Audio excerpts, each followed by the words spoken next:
Bəs bizim müğənnilər deyilənə görə sizə müraciət eləyirlər. Daha çox isə xanım müğənnilər, qadın müğənnilərin müraciət elədiyi deyilir. Onlar adətən nəyə görə müraciət eləyirlər? Yəni əsas istəkləri nə olur?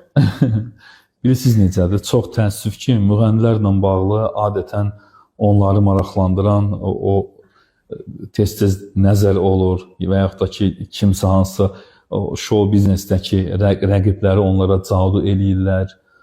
Ən çox bununla bağlıdır suallar. Daha sonra övladlarıdır.